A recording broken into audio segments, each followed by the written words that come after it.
ॐ भूर्भुवः स्वः तत्सवितुर्वरेण्यं भर्गो देवस्य धीमहि धियो यो नः प्रचोदयात्। जय श्री कृष्ण मेरे सनातनी बंधुओं। महाभारत के पिछले अंक में हम लोगों ने अध्ययन किया कि कुंती सभी पांचों पांडवगण जो है वो एक चक्रा नगरी में निवास कर रहे हैं और वहाँ एक कथावाचक ब्राह्मण आकर के ये जानकारी देता है कि पांचाल नरेश द्रुपद की पुत्री पंचाली का बहुत भव्य स्वयंवर होने जा रहा है, इसीलिए वो सभी पांडवों को उस स्वयंवर में भाग लेने का सलाह देता है। महाभारत के इस अंक में हम लोग अध्ययन करेंगे कि इस जानकारी पांचाली के स्वयंवर की जानकारी प्राप्त होने के पश्चात सभी पांडव जो है वहाँ स्वयंवर में भाग लेने का विचार करते हैं और एक चक्रा नगरी से प्रस्थान करते हैं। इस अंक में जो है हम लोग रास्ते में जो घटनाएं जो घटित होती हैं पांडवों के साथ उसके बारे में हम लोग अध्ययन करेंगे। सभी पांडव जो है वो एक चक्रा नगरी से चलते हैं तो सर्वप्रथम वो गंगा के तट पर एक सोमाश्रायन नाम का तीर्थ स्थल है, वहाँ पर पहुँचते हैं। वहाँ पहुँचते पहुँचते संध्या हो जाता है और वो देखते हैं कि गंगा जी में उस समय जो गंधर्व देश के जो राजा थे जिसका नाम था अंगारपर्ण, वो अपनी स्त्रियों के साथ उस गंगा जी के जल में जो है वो जल क्रीड़ा कर रहा था। जब वहाँ सभी पांडव पहुँचते हैं तो वो अंगारपर्ण जो है बहुत क्रोधित होता है और वो कहता है कि इस गंगा जी के तट पर जो है संध्या होने के पश्चात जो है वो गंधर्वों के लिए ये समय सुरक्षित है गंगा जी में स्नान के लिए, इसलिए तुम्हें यहाँ पर आने का अधिकार नहीं है। इसलिए वो सभी पांडवों को भला बुरा कहता है कि तुम्हें इस स्थान पर नहीं आना चाहिए। यहाँ मनुष्यों और देवताओं को जो है संध्या के पश्चात आना मना है और अगर ये लोग आते हैं तो हम लोग उसे मार देते हैं, उनका वध कर देते हैं। इस तरह का बात जो है वो अंगारपर्ण कहता है। तब अर्जुन जो है वहाँ पर आपत्ति दर्ज करते हैं।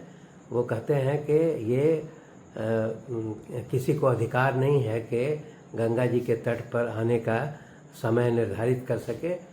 ये पावन गंगा पर सभी का अधिकार है और कोई भी जो है किसी भी समय यहाँ आ सकता है और वो यही बताते हैं यही सनातन धर्म है, तुम्हें इस तरह का रोक लगाने का अधिकार नहीं है। इस पर जो है वो गंधर्व राज जो है अंगारपर्ण वो बहुत क्रोधित हो जाता है और उसके बाद वो पांडवों पर आक्रमण कर देता है। आक्रमण कर देता है तो दोनों अर्जुन में और अंगारपर्ण में युद्ध होने लगता है। जब भयंकर युद्ध होने लगता है तब अर्जुन वहाँ पर जो है वो अपना श्रेष्ठ जो उनका अग्न्यास्त्र था जो कि वो बताते हैं कि ये अग्न्यास्त्र जो है वो भारद्वाज बृहस्पति ने जो है वो भारद्वाज मुनि को दिया था और फिर भारद्वाज ने जो है अग्निवेश को दिया था। अग्निवेश से द्रोणाचार्य को प्राप्त हुआ था और द्रोणाचार्य से वो अर्जुन को प्राप्त हुआ है। इसीलिए वो अंगारपर्ण को कहते हैं कि मैं तुम पर उसी अग्न्यास्त्र से आक्रमण करूंगा और उसके पश्चात उसी अग्न्यास्त्र से जो है वो गंधर्वराज अंगारपर्ण पर अर्जुन आक्रमण करते हैं। इस अग्न्यास्त्र से जो है वो गंधर्वराज अंगारपर्ण का रथ जो है वो भस्म हो जाता है और फिर इसके कारण जो है अंगारपर्ण जो है अपना पराजय स्वीकार कर लेता है। वो कहता है कि तुम्हारा ये अग्न्यास्त्र जो है मुझे पराजित कर दिया है। और फिर वो पराजित होने के पश्चात वो कहता है कि मैं अब अपना नाम भी जो है अंगारपर्ण जो है वो हटा दूंगा। और वह यह भी कहता है कि मुझे चित्ररथ कहते थे, इसलिए मैं अब चित्ररथ नहीं कहला करके अब दग्धरथ के रूप में जाना जाऊंगा। मतलब वो अर्जुन से अपना पराजय स्वीकार कर लेता है और इसके पश्चात अर्जुन से यह भी कहता है कि मैं तुमसे मित्रता करना चाहता हूँ। और मित्रता करने के लिए वो अर्जुन से कहता है कि मेरे पास जो है एक चाक्षुषी नाम का माने ज्ञान उसको प्राप्त है। वो कहता है कि ये चाक्षुषी नाम का जो विद्या है वो मनु ने सोम को दिया था, सोम ने विश्वावसु को दिया था और विश्वावसु ने जो है वो अंगारपर्ण कहता है कि इस चाक्षुषी नाम का जो विद्या है उसको हमको प्रदान किया है।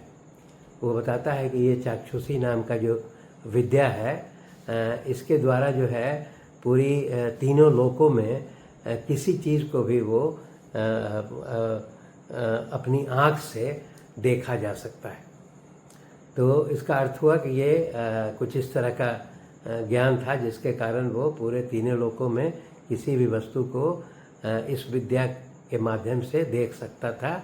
तो वो अंगारपर्ण कहता है कि मैं ये चाक्षुषी नाम का जो विद्या है अर्जुन मैं तुम्हें प्रदान करूँगा और इसके बदले में वो कहता है कि मुझे जो है ये इस अग्न्यास्त्र का ज्ञान मुझे प्रदान करो। इस प्रकार दोनों एक दूसरे से वो ज्ञान का आदान प्रदान करके और मित्रता स्वीकार कर लेते हैं। इसके अलावा जो है वो यह भी बताता है कि इसके अलावा और भी वो कहता है कि मैं तुम्हें बहुत सारे घोड़े दूंगा। जो यहाँ ये बताता है कि गंधर्व राज में जो घोड़े अश्व जो मिलते हैं वो उसमें ये विशेषता होती है कि वो समय समय पर अपना रंग परिवर्तन कर लेते हैं, अपने आकार में परिवर्तन कर लेते हैं। तो इस प्रकार वो अर्जुन से जो है वो मित्रता कर लेता है। इसके पश्चात जो है वो फिर सभी पांडवों का बड़ाई भी करता है। वो कहता है कि मैं जान गया हूँ कि तुम लोग जो है तुम्हारे पिता जो है वो धर्म हैं, वायु हैं, इंद्र हैं और दोनों अश्विनी कुमार हैं, ये मैं जान गया हूँ। और परंतु वह अपने क्रोध का कारण बताता है कि चूँकि मैं अपनी स्त्रियों के साथ जल क्रीड़ा कर रहा था इसीलिए मैं क्रोध में आ गया और इसके कारण मैंने तुमसे युद्ध प्रारंभ कर दिया था।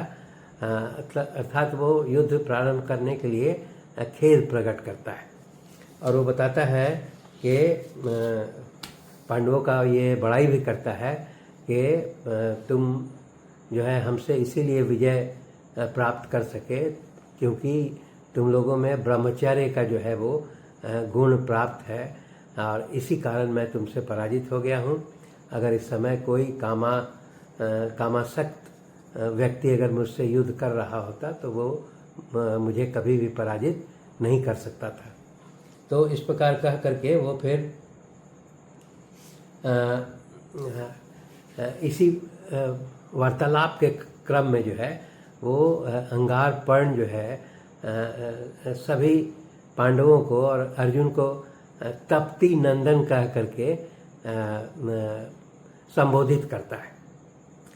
तब वहाँ पर अर्जुन पूछते हैं कि आपने मुझे तप्ती नंदन क्यों कहा, इसके पीछे क्या कारण है।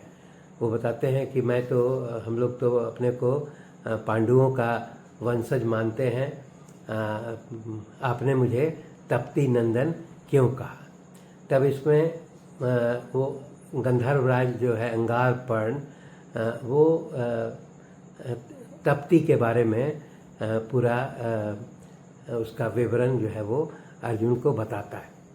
वो बताता है कि सूर्य की पुत्री जो है उसका नाम तप्ती था। वो अनिद सुंदरी थी, परंतु उसका विवाह नहीं हो रहा था, इसलिए सूर्य जो है वो अंत में उस समय जो है वो अर्जुन को बताता है कि आपके एक पूर्वज थे जिनका नाम था ऋक्ष। तो ऋक्ष के पुत्र का नाम था संवरण। तो सूर्य जो है वो ये निर्धारित करते हैं कि वे अपनी पुत्री तप्ती का विवाह जो है उस संवरण से ही करेंगे। इस प्रकार का निर्णय कर लेते हैं। तो अंगारपर्ण बताते हैं कि एक बार की बात है कि जब ये संवरण जो है वो वन में भ्रमण कर रहे थे, तो उस समय वो तप्ती को वहाँ पर देखते हैं और उस तप्ती को देख करके काम वासना से या प्रेम में वो पीड़ित होकर के और उससे विवाह का प्रस्ताव रखते हैं तप्ती से। तब तप्ती जो है वो बोलती है संवरण को कि मेरे पिता जो है सूर्य जो है वही इस मेरे विवाह का निर्णय कर सकते हैं। वो संवरण को यह सुझाव देती है कि अगर तुम मुझे प्राप्त करना चाहते हो तो मेरे पिता सूर्य की स्तुति करो और उनसे जो है तुम मेरा हाथ जो है वो ग्रहण करो। तो इसके पश्चात वो तप्ती जो है वो अदृश्य हो जाती है। अब ये यहाँ संवरण जो है इसके पश्चात वो सूर्य की स्तुति करने लगते हैं और उसमें तपस्या करने लगते हैं, सभी राजकाज छोड़ करके, और वो सूर्य की स्तुति करने में लग जाते हैं। तब यहाँ पर वो गंधर्वराज अंगारपर्ण बताते हैं कि जब काफ़ी समय व्यतीत हो जाता है संवरण तपस्या करते करते, तब उस समय एक वशिष्ठ नाम के वो पुरोहित थे। जब उनको ये जानकारी मिलती है तब वशिष्ठ मुनि जो है वो सूर्य देवता के पास जाते हैं और वो समझ जाते हैं कि संवरण जो है वो सूर्य की पुत्री तप्ती से विवाह करना चाहता है। इसीलिए वो वशिष्ठ मुनि जो है वो सूर्य देवता के पास जाते हैं और उन्हें यह प्रस्ताव देते हैं कि मैं जो है आपकी पुत्री तप्ती को राजा संवरण से विवाह के लिए प्राप्त करने के लिए आया हूँ। सूर्य जो है वो वशिष्ठ मुनि के उस प्रस्ताव को स्वीकार करते हैं और फिर उसके बाद वशिष्ठ मुनि जो है तप्ती को ग्रहण करके और फिर ला करके फिर वो संवरण को पत्नी के रूप में उसको सुपुर्द करते हैं। इसके पश्चात दोनों संवरण और तप्ती का विवाह होता है। यहाँ पर ये बताना एक आवश्यक है कि तप्ती की माता का नाम जो है वो सविता है, अर्थात सूर्य की पत्नी जो है वो सविता है। और सूर्य की दो पुत्रियां हैं, तो सबसे बड़ी पुत्री जो है वो उसका नाम सावित्री है और जो छोटी है पुत्री उसका नाम तप्ती है, जिसका विवाह जो है वो राजा संवरण के साथ होता है। इसके पश्चात जो है ये बताया गया है कि तप्ती से विवाह के पश्चात लगभग 12 वर्ष जो है वो संवरण और तप्ती जो है वो राजकाज छोड़ करके और प्रेम कीड़ा में जो है वो लगे रहते हैं। उस अवधि में जो है उनके राज्य में जो है सूखा भी पड़ जाता है।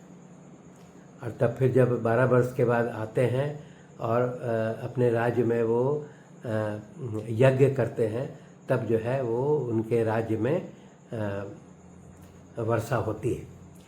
तो ये सब कथा बता करके अंगार पर्ण जो बताते हैं कि ये जो संवरण और तप्ती का विवाह होता है, उसी से जो है वो कुरु नाम का एक पुत्र प्राप्त होता है। तो वही अंगार पर्ण बताता है कि उसी कुरु से जो है वो सभी पांडव जो है उत्पन्न हुए हैं। इसीलिए वो बताता है कि ये इसीलिए कौरव नाम से जो है आप लोग जाने जाते हैं। तो ये अंगार पर्ण जो है वो सभी पांडवों को इस राजा संवरण और तप्ती के विवाह और उनसे उत्पन्न हुए पुत्र के बारे में बताता है। तो इस अंक में हम लोग यहीं तक अध्ययन करेंगे। आगे जो फिर जो अंगार पर्ण और पांडवों में जो संवाद होता है या जानकारी प्राप्त होती है, उसको हम लोग अगले अंक में अध्ययन करेंगे। धन्यवाद।